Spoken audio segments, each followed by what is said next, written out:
Here at CBR, we love rendering judgment on the MCU, which is why we love the Living Tribunal. Yeah, having a multiverse is great and all, but it really needs someone to sit in judgment at all times. And while we may do that from the comfort of our own homes, the Living Tribunal does it in a way that's actually canon. This character has already almost made its debut a number of times, and we think it may be officially joining the MCU sooner rather than later. We'll do our best to explain this rather unfathomable being and let you know all about the times you almost saw it and when it might actually show up.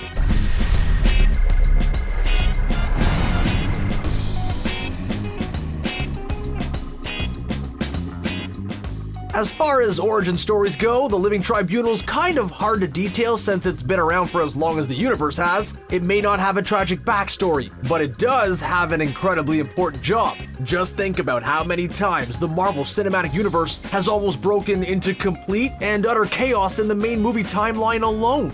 Now remember that the universe is actually a multiverse, filled with tons of alternate timelines that someone has to preserve the balance of. Just to give you some perspective on how important the Living Tribunal is, consider the fact that there's only one. The vast majority of other characters may be unique in our hearts, but the multiverse isn't concerned with that. For instance, most universes have a version of Tony Stark. In Universe 616, he's more similar to the character movie fans are familiar with, but on Earth 2149, he became a zombie. Not exactly a subtle difference, and that's just one of many alternate versions of Iron Man that exist within the multiverse. There was even an entire legion of Captain Britons called the Captain Britain Corps who are trying to keep order in the multiverse, but there is just a single Living Tribunal. So, what does it mean to maintain balance in the universe? It basically tries to ensure all universes have the same amount of power without dipping too far into either the evil or good categories. There are other characters who deal with specific universes like the Lord Chaos and Master Order, but the Living Tribunal will usually let them handle things on a smaller scale. It's a big picture kind of cosmic entity. Maintaining a multiverse is a big job, so you just know the Living Tribunal has some awesome powers, like being able to single-handedly destroy planets. The Living Tribunal is seen as a being with three faces, which represents equity, necessity, and just revenge.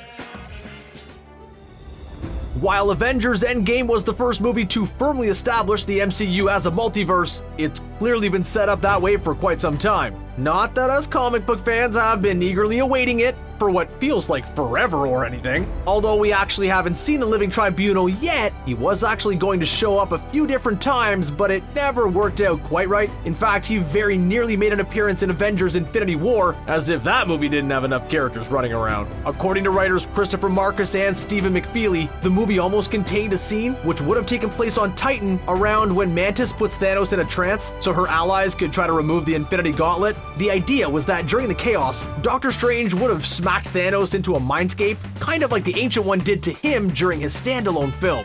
There, the Mad Titan would have encountered the Living Tribunal, who would have judged him guilty of trying to upset the cosmic balance of the universe. It would have been a cool cameo, but ultimately the writers decided to cut the scene because they worried it would have messed up with the pacing. So the writers tried to essentially shove the scene forward a little bit in time and work it into Endgame instead. But for better or for worse, it just didn't fit into that movie either. The new plan was to have Doctor Strange send the Mad Titan into the mindscape near the end of the movie and have him end up in front of the Living Tribunal, who would judge him guilty. Well, at least that part isn't really surprising. Doctor Strange did end up bringing all the other Marvel characters to the fight with his portals, but other than that, he wasn't a major focus in the final fight. Well, other than giving Tony Stark that knowing look, this would have given Doctor Strange a bigger part to play and tied into an interesting item from his own movie. Kamar-Taj is a place filled with powerful magical items, and one of them is a relic used by Karl Mordo. It's called the Staff of the Living Tribunal, and we saw Mordo use it to defend himself in some pretty scary circumstances. Despite disavowing all magic, he also took it with him when he left Kamar-Taj in order to hunt down the practitioners of the mystic arts. Many fans don't think it's a coincidence that the staff is named after the Living Tribunal, especially since Doctor Strange is the first person we know of from Earth Prime to encounter the Living Tribunal in the comics. But there are some non-Doctor Strange related reasons the Living Tribunal could be in the MCU pretty soon. As we mentioned earlier, the Living Tribunal is an ancient being, and we just so happen to know there's a movie in Marvel's Phase 4 which will be taking a deeper dive into the history of the MCU. We're finally getting a movie based on the Eternals, a race of superpowered beings who were created by the Celestials. In addition to their litany of powers, they're also immortal, so they've been around for many notable events in MCU history. It's entirely possible that at some point, the Eternals would have encountered the Living Tribunal. After all, their story will span thousands of years and take place on a much more cosmic scale than any other Marvel movies.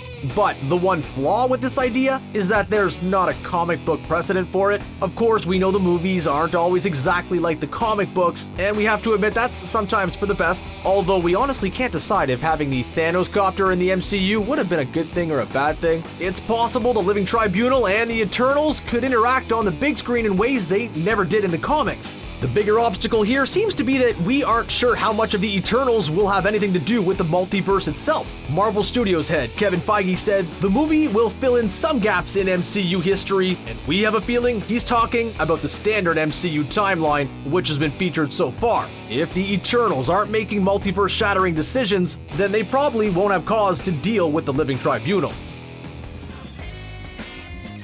The Living Tribunal showing up in the Eternals is a definite possibility, but there's also a more likely way for him to make his big screen debut. It's a little flick called Doctor Strange in the Multiverse of Madness. Look, it has the word multiverse right there in the title, and that's pretty much all the proof we need. Hey, we're not cosmic judges like the Living Tribunal, so we don't need to get hung up on things like evidence and due process. But we do have some more reasons to think the Living Tribunal might show up at some point in this movie. Marvel Studios left a Living Tribunal Easter egg in Doctor Strange, and they tried to have him show up in two of their biggest blockbusters, Infinity War and Endgame. So this clearly isn't a case of the fans seeing what isn't there and vainly hoping for a debut. Even the folks working on the films are trying to work on a way to have the Living Tribunal appear. In the first Doctor Strange movie, Mordo walks away with his staff, named after the Living Tribunal, and a serious grudge against practitioners of the mystic arts. If he returns for the sequel, it's possible we could learn more about the ancient relic named after the Living Tribunal, which could at least establish him as a character in the MCU.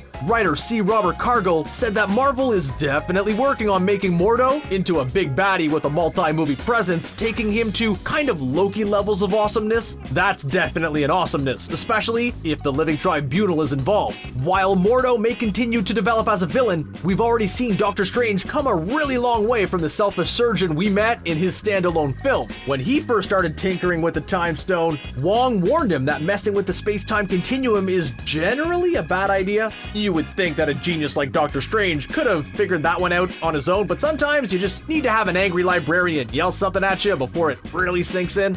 But since that point, we've seen Strange step up and take on the responsibility of maintaining order in the universe. When Loki and Thor arrive on Earth in Thor Ragnarok, he intercepted them to ensure they meant no harm to the average non-superpowered human. And during Infinity War, he was willing to sacrifice Tony Stark and/or Peter Parker in order to protect the Time Stone and thus the universe. Basically, he's gone from nearly tearing the space-time continuum apart to feeling responsible for things going smoothly, and that seems to be in keeping with what goes into the comic books as well. When the Living Tribunal and Doctor Strange meet, the Living Tribunal is understandably skeptical of Strange's powers and motivations.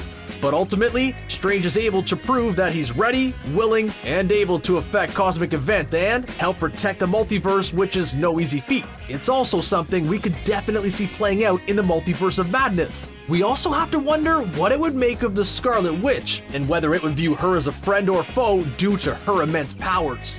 The Living Tribunal was deemed too out there to fit into Infinity War or Endgame, but the first Doctor Strange movie also had some things omitted. Since it was an origin story, some overly awesome ideas were left out, like the character Nightmare. But director Scott Derrickson had said that he's looking forward to putting the madness in Doctor Strange in the Multiverse of Madness. And if the multiverse is getting crazy, then it makes sense that the Living Tribunal will step in at some point, either to dish out some judgments on major events or on Doctor Strange's ability to protect the universe.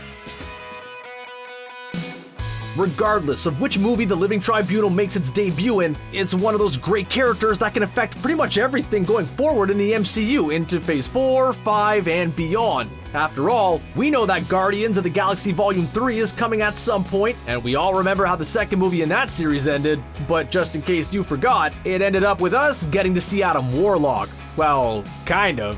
This is another awesome, ultra-powerful comic book character we've been teased about for quite some time. We even saw his comic book cocoon in the collector's room in the first Guardians of the Galaxy. In the comics, Adam Warlock had a huge role in the Infinity Gauntlet storyline, but he didn't come into play during the cinematic Infinity Saga. But it's entirely possible he'll skip right past the whole Infinity Stone thing and just become the new Living Tribunal. We all like to think about superhero matchups and who would win in a fight, but the Living Tribunal is nearly impossible to bring down. In the comics, it took multiple Beyonders, which are a kind of omnipotent aliens, to bring it down. Ultimately, it was replaced by a version of Adam Warlock from Earth 19141. You've probably gotten the point by now that the Living Tribunal is an ultra-important cosmic figure, so just having him be gone simply isn't an option. As the MCU gets bigger and more storylines take place outside of New York City, planet Earth, or even the universe, we're going to need more characters capable of traversing the multiverse and keeping it